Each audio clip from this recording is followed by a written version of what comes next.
It was a perfectly normal Saturday morning, or at least that's what I thought. I had just brewed a cup of coffee, grabbed my favorite mug, and stepped outside to take in the unusually warm December air. My neighborhood, usually quiet and uneventful, had that rare calm that makes you forget how small and close-knit it really is. That calm didn't last long. As I approached my driveway, I noticed something odd. My gate, the wrought iron one I had painstakingly maintained all year, was blocked. Not by a fallen tree or a delivery truck, no, this was something far more deliberate. A bright orange traffic cone sat squarely in the middle of the driveway, and behind it stood Mrs. Keran Abernathy, the HOA president, arms crossed, lips pursed, like she was auditioning for a villain role in a soap opera. "Good morning, Keran," I said cautiously. "Is there a problem with my gate?" She didn't answer right away. Instead, she raised a perfectly manicured eyebrow and took a small step forward, her heels clicking ominously on the pavement. "Yes," she finally said, her voice tight with authority. "You've been in violation of HOA regulations for several weeks now." I blinked. "Violation? I've paid all my dues. I mow my lawn. I even replaced the mailbox after the storm last month." Keran shook her head slowly. "It's not about your dues or your mailbox. It's about the gate." "The gate?" I echoed, confused. My gate had been there for 5 years. I had even double-checked the HOA handbook before installing it. It's exactly the style approved by the community guidelines. Keran's expression didn't soften. "Apparently not approved enough," she said, her voice low and dangerous. She stepped closer, placing her hands on her hips. "Until this is resolved, your gate cannot be used. Consider it blocked." I swallowed hard, trying to mask the rising panic in my chest. My car was on the other side of the gate, and I had errands, appointments, and frankly, a life to get on with. But Keran was immovable, like a human barricade fueled by bureaucracy and spite. As I tried to reason with her, I noticed something unusual. A faint humming sound, almost like static, seemed to be coming from the gate itself. I shook my head, thinking I must be imagining things. Keran, however, seemed to notice it too. Her eyes narrowed, and for the first time a flicker of unease crossed her perfect facade. "Something's off," she muttered under her breath, stepping back slightly. Her attention was no longer on me. It was on the gate. Before I could ask what she meant, the humming intensified and the air around us felt different, almost electric. Keran's confident posture faltered. She glanced at me, her voice trembling ever so slightly. I think you shouldn't touch it," she warned. I didn't know what to say. This wasn't just about HOA rules anymore. Something strange was happening, and I was stuck in the middle of it, with Keran standing in my way. The gate, my once trusted gate, pulsed faintly in response to the humming, and for reasons I couldn't explain, it almost felt alive. And that's when things really started to get weird. The humming grew louder, resonating through the metal of the gate and into my bones. I instinctively reached for the latch, but Keran's hand shot out, gripping my wrist with surprising strength. "Don't!" she hissed. "I've never seen anything like this before." I pulled back, startled. Her usually pristine composure was gone, replaced with genuine fear. That sent a shiver down my spine. Whatever this was, it wasn't just about HOA rules anymore. It was something else entirely. I took a step closer, curiosity battling caution. "Keran, what do you mean? What is happening?" She swallowed hard, glancing nervously at the gate. I think it's listening, or maybe watching. Something about the way it's pulsing. It's not normal." I laughed nervously. "Keran, it's a gate. It's metal. It can't."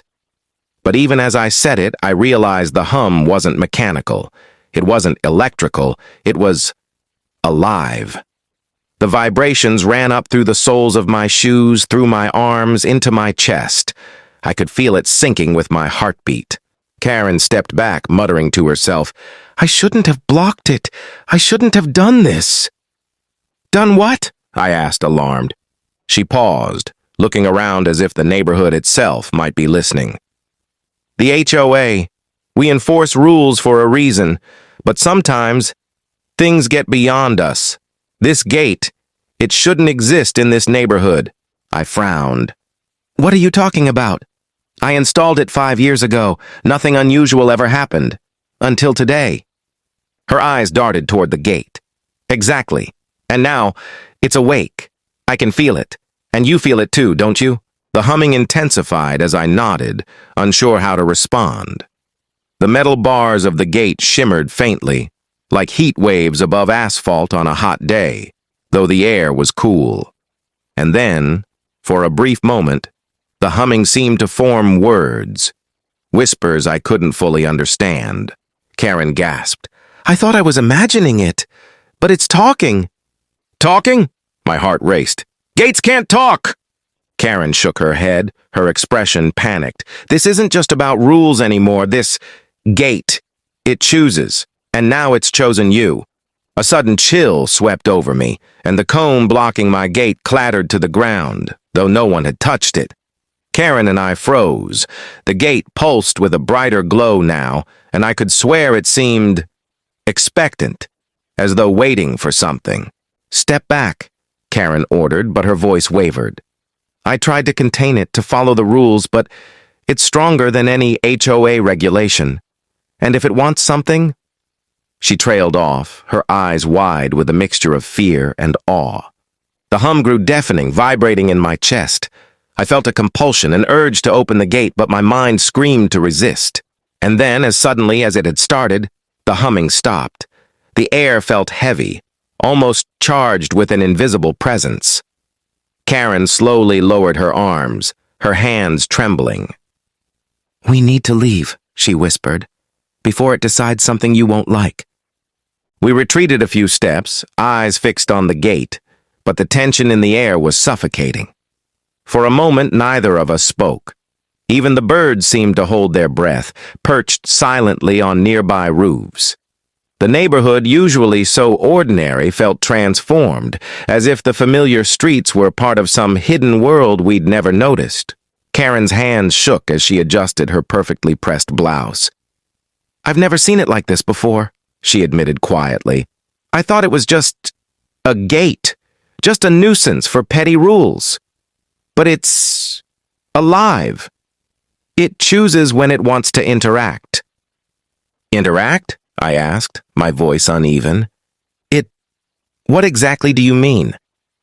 Before she could answer, the gate shuddered violently, metal groaning in protest.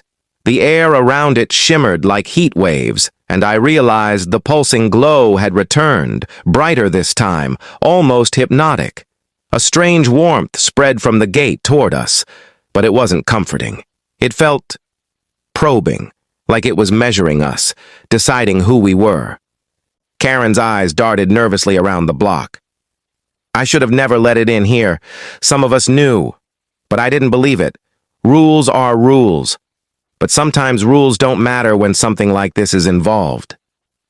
The humming returned, low and rhythmic, vibrating through the ground. I instinctively covered my ears, but it wasn't the sound that was unbearable. It was the pressure, a sensation of being watched and tested all at once. The gate seemed almost sentient, responding to our presence, reacting to our thoughts. I tried to move, to take a step back, but the driveway felt different, distorted, as if the space itself was bending subtly around the gate. Karen noticed it too, gasping.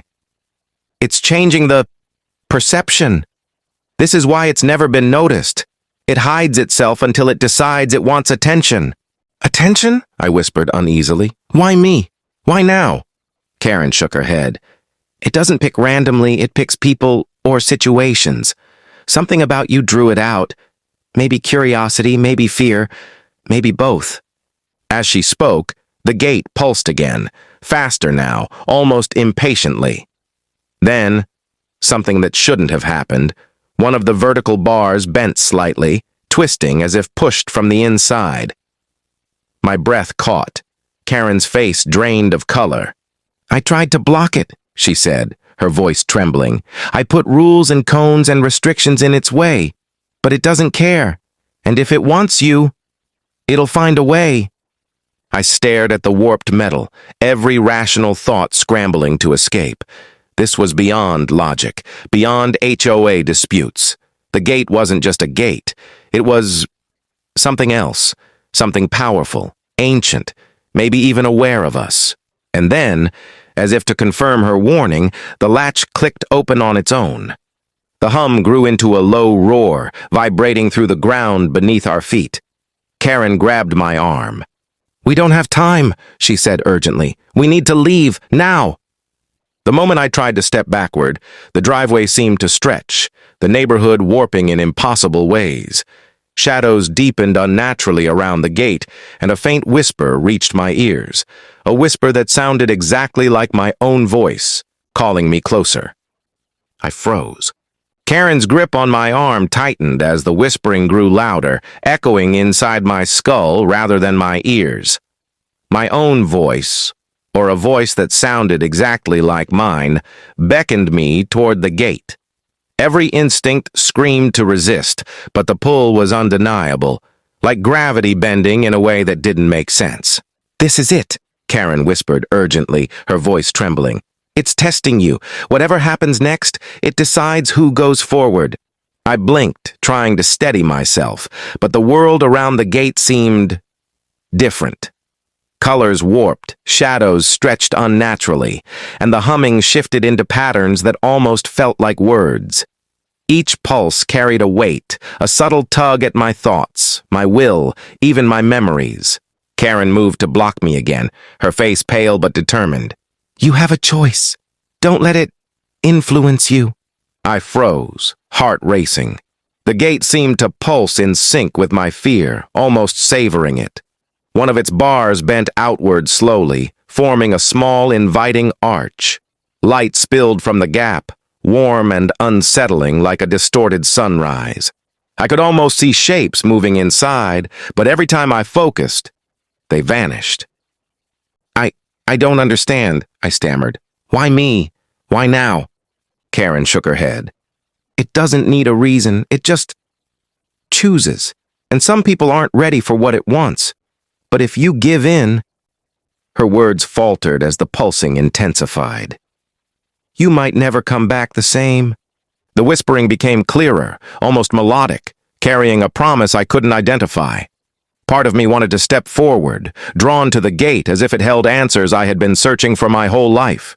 Another part of me wanted to run, to escape before it claimed more than just my attention. I glanced at Keran. Her eyes were wide with fear, but also determination. She had faced this before. Maybe not exactly this, but enough to know the danger. "Go back," she said softly but firmly. "Whatever it shows you, it isn't for you yet. Not today." The pull was excruciating, like tug-of-war inside my mind. I took a shaky step back. The gate shuddered violently, letting out a sound that was half groan, half whisper. The glowing light dimmed, fading into faint ripples across the metal. Keran exhaled, her body relaxing slightly. "It'll wait," she murmured. "But it doesn't forget, not ever. And next time, it might not let you choose." The air finally felt normal again, though the shadows seemed thicker and the neighborhood quieter than ever. The gate stood silent, ordinary again, but I knew it had changed somehow. Somewhere inside, waiting. I glanced at Keran, still pale and shaken, yet resolute. "Why did you block it in the first place?" I asked. Her lips twitched in a tight, ironic smile. "Rules, HOA rules, and fear. Sometimes the two are the same." I didn't know whether to laugh or cry.